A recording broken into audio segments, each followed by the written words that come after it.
with the molten swing.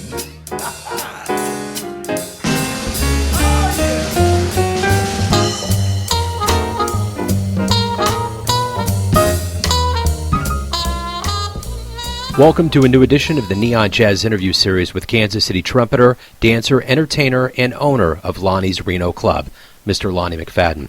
We talked to him on November 9th, 2020, on the heels of great change in the world and in the afterglow of his opening of his brand new club downtown.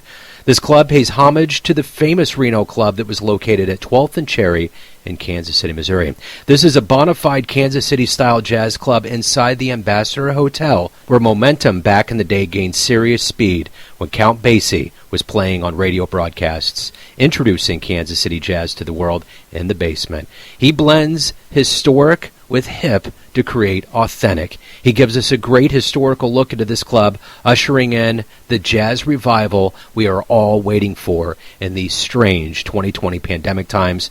But Lonnie is a beacon of light, and we talk about it. Thank you for taking a minute out, and congratulations on opening a brand new club here in Kansas City. Wow. Thank you, man. I'm excited. Man, this whole town's excited. I've seen a lot of buzz, a lot of press, and I think that's the thing that's interesting about jazz is you are just another testament. Even though we're going through a pandemic and things are kind of in this ambiguity bubble, you are a testament to how strong jazz is in Kansas City. Wow. Thank you so much. I feel very fortunate that I'm in a city that embraces what we do, and I'm very fortunate to be in Kansas City. So there's so many things that I want to explore with this opening, and you have such historical underpinnings that go into this. But just at the outset, if someone looks on paper and says, when is the right time to open up a club? I don't think anybody would have said right now. Oh, you nailed it. You nailed it. But you did it, and that takes guts, and that takes courage, and you're doing it. Oh my God! This is an amazing opportunity that's been brought to me, and I have to tell you, I have to back up because I was just playing at the Ambassador Hotel doing my gig. I was booked there for 2 weeks originally. In the middle of the summer, they had a outdoor venue. They had just opened up. They turned their parking lot into a nightclub. They put these high top tables with white tablecloths on, bring out leather furniture. And it's really elegant. And Eric Wiley, the food and beverage manager, called me, asked me to come down and see what they're doing, see if I would be interested. I would. And mind you, I had been like most musicians, I had been unemployed for like 10 weeks. So I immediately fell in love with what he was doing because it made it where people felt safe. We could have fun. And I don't know, man, I was just fortunate. Right place, right time. I was playing in the owner that Paul Curry. He owns a lot of these hotels all over the country, and he was there that night. Eric and Taylor just convinced him to stay and listen to what I was doing. He heard me do one set, invited me to his table, and took me downstairs and told me that he's been thinking about turning this into a speakeasy style nightclub. And asked me if I could see it. I'm like, oh, heck yeah. Now, mind you, the room it had no furniture in it. It was just bright lights, and the walls were white. But I could see it. I could see it. He said, well, where would you put the band? I told him that, and he asked for some. He said, well, how would you suggest the decor and different things? And mind you, Joe, I'm thinking he's just trying to pick my brain because I've been doing this forever, and I just thought he wanted some more ideas. When I finished talking, he said, oh, my God, I love it. I'm going to do it, and I'm going to name it after you. I was like, whoa. Yeah. And so as you can imagine, when I got up off the floor, we and everything, and I regrouped myself, I was just blown away. So he took me upstairs, and I'm probably giving away more information than you can use, but I'm just trying to let you know how blown away I've been by this. And what a whirlwind it's been. And so I go up to his table with his wife, and she's in tears, and they're just letting me know how they got plans going to happen. He gave me his business card, wrote his personal cell phone number. He said, look, I don't care what you name it. I just want your name on it. You can call it anything you want. I want you to call me back Tuesday, and we're going to make this happen. So I'm losing sleep, and I'm thinking, and then I'm thinking about all the stories my father had told me about the heyday of Kansas City Jazz. Thought about the Hey Hey Club, the El Capitan, so many places. I started thinking about them, but I kept going back to the Reno Club. Because I remember my father telling me the stories about Basie's band against stuff. He told me about his group, the Three Chocolate Drops, tap dancing there. They used to have a floor show. I thought, it's got to be the Reno Club. So I called Paul Corey. I give him my 2-minute elevator pitch because he's a big, he's really a big-time guy. I didn't know he was that big. When he met me, he was just so humble and so normal acting, But I gave him my quick 2-minute pitch and told him why I wanted to name it Lonnie's Reno Club. He could tell I was nervous. So he started laughing. He said, look, we're going to do it. I'm going to put some numbers together. On my side, you put some numbers together. I'm going to put a team behind you, and this is going to happen.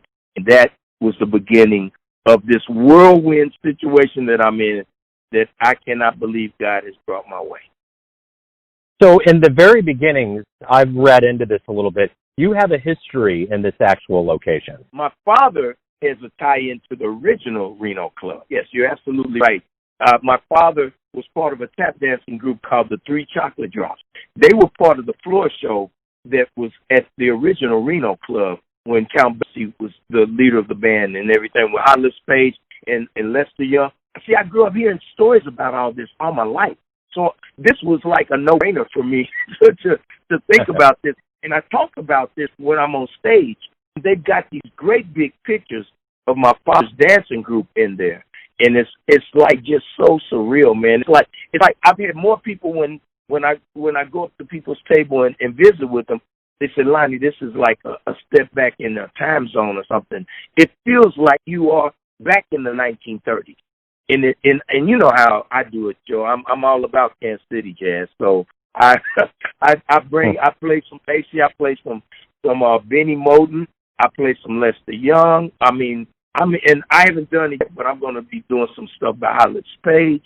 I am an unapologetic Kansas City Jazz guy, and that's what I want to expose everybody to. The thing I love about jazz bios is that there's so many times where things come full circle. A lot of cats get to play with their mentors and their heroes. It almost seems like the ghosts of your past are now back alive and mingling, and you get to be a part of the revival, this post-COVID world of bringing Kansas City back. You are so right. Even Eric, God, wow, you're hitting so many things, just that statement. Eric, the food and beverage manager, he was in a article that they did in a business magazine, and he said, had it not been for COVID, we would never have even met each other. And he's right. I would have been playing at another nightclub that I had a steady Saturday night gig at. And he would have had no reason to try to open the outdoor venue because they were doing some jazz upstairs in the restaurant. But he had no reason to call me because it was a small place. And he just felt like, it just wouldn't work. When he opened the outdoor venue, again, COVID-19, he called me. Again, COVID-19, I was unemployed. So everything just worked out. The owner came in, and now we're rolling with what I think is one of the most elegant upscale jazz venues, definitely in Kansas City, but maybe to be one in the country, because we definitely have our own unique flavor down there. Of all the interviews and all the cats that I've talked to since COVID began, there's this whole thing that we've all had to grapple with, which is this, we're not in control. We simply aren't in control. But what I hear from a lot of jazz musicians, there's been an overwhelming tinge of positivity into these kinds of things. You haven't been in control, but there's been silver linings you're in control of. This is ultimately, when you go to the beginnings of this and people look 10 years down the line, they're like, man, when did this club begin? It must have been when this town was hopping. And they're going to be like, no, man, it was happening before a vaccine happened, before anything was going down, when everybody was still shrouded in ambiguity. You took control of what was uncontrollable, and you opened a club. Yeah. Yes, to all of the above. It's amazing. It's amazing. It is amazing, and it's optimistic, and it's wonderful, and it's like you said, all of the musicians and restaurant owners, we have all had to think outside the box to keep our heads above water. And unfortunately, a lot of us will not make it through this pandemic, and a lot of businesses are falling. A lot of musicians are going back to trying to find some kind of day job. I'm one of the fortunate ones, and the stars lined up. And you've seen me for years. I do have that hustler mentality. If I get a chance to play music, whether it be on the street corner or whether it be in Hollywood Palace, I'm going to play. I'm going to play. And when I leave your show, I and everybody I'm around, they're like, man, I mean, we're not just talking like Kansas City shows. We're talking like anything we've ever seen. When we walk away from one of your shows, you're blown away. You're an entertainer. You're a jazz musician. You wrap all of that up and you make people feel good. So to have a club and to be able to do this, it has to be everything that you do has to come into full circle. It does. Well, God, you're good. This you saying, I had 3 people this opening weekend that come to see me. I'm talking about people that have been coming to see me for years, and they were just staring at me. Said, Lonnie, it's one guy from Chicago. He came all the way from Chicago. He wanted to be at this opening. He said, Lonnie, you know how I am. I love what you do. I've been telling you for years, but I feel like I have never seen you until I saw you tonight. And the difference is that everything about this club is geared toward helping me. In other words, at every nightclub I play at, nobody has a stage with a wood floor. Everybody's got carpet. This place, the stage was made for me to tap dance.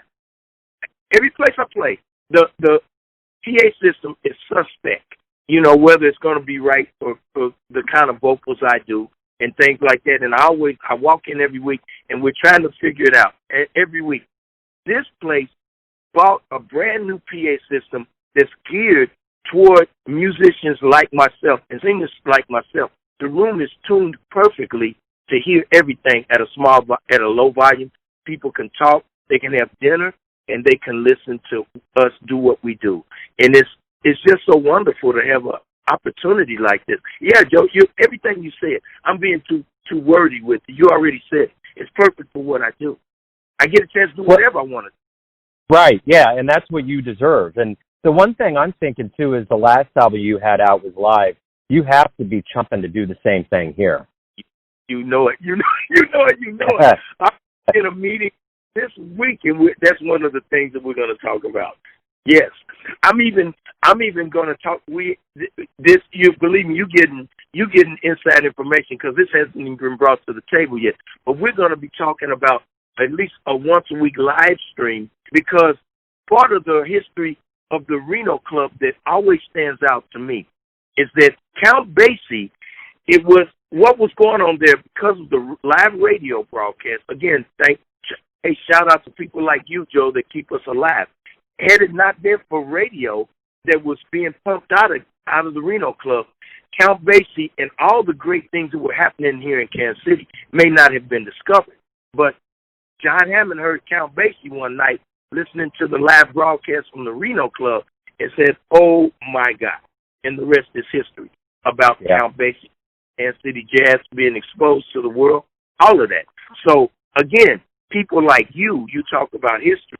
People like you, we need you, and thank you. Thank you for this platform.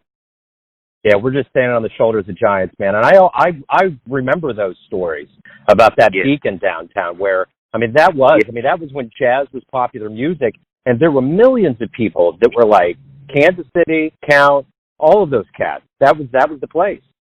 That was the place. And just you saying it, you're right, because we're talking about that was the popular music. I remember when Ronald and I first went to New York, we met Frankie Manning, who was one of the real Lindy Hoppers. When we met him and told him we're from Kansas City, the first thing came out of his mouth was, oh, my God, Count Basie. He said, Basie would make you dance. Now, this is coming from one of the top Lindy Hoppers in the world. His history speaks for itself. And the first thing he said before he shook our hands and told us Pleasure to meet you, Lonnie and Ronald.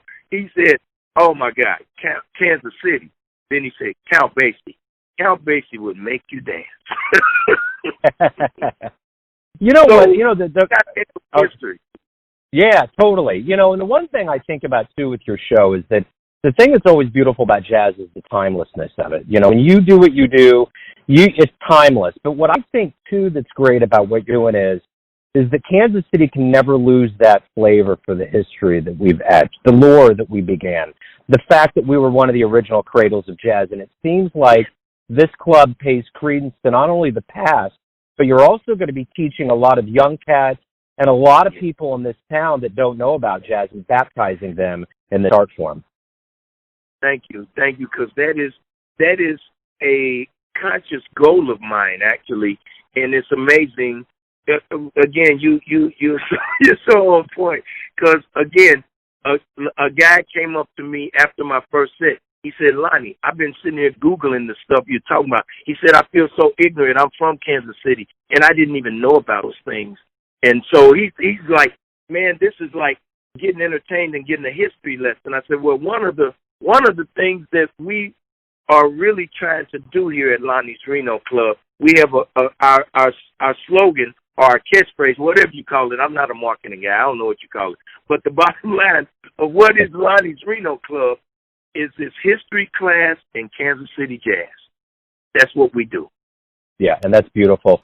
Lonnie, man, this has been wonderful to catch up with you. I'm so happy to be able to present this to the world. And as I keep saying, I've gone to some drive-in concerts and I've gone to some live things. It's a revival, and you are leading that revival. And no matter what we do, however we limp or jog or run, to the fact that we're going to get back to this, you are definitely leading the march to something that is going to be triumphant and beautiful in this town when we get back to it. Oh, my God. Thank you, Joe. Thanks so much. Thanks for listening and tuning in to another Neon Jazz interview, where we give you a bit of insight into the finest cats in Kansas City and cradles of jazz all over the globe. And thanks to Lonnie for his dedication, his cool, and always being a shiny spot here in the Kansas City jazz scene. If you want to hear more interviews, go to Famous Interviews with Joe Domino in the iTunes Store. Visit neonjazz at youtube.com, and for everything Neon Jazz all the time, go to the neonjazz.blogspot.com. Until next time, enjoy the jazz, my friends.